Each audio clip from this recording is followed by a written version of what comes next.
In this video, we will guide you through how to turn off the keyboard vibration or haptics on Android. Let's dive in. Now, before starting, just a gentle reminder, don't forget to like and share this video if it helps you.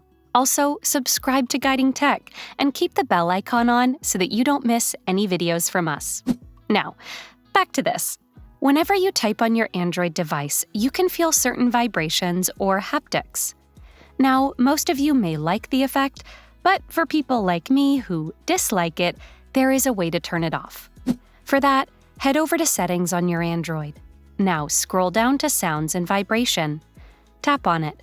Navigate to Vibration and Haptics under the Vibration section once you scroll down.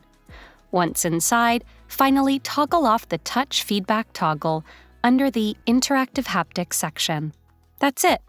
Now whenever you type, you won't feel any buzzing vibrations on your fingers. Easy, right?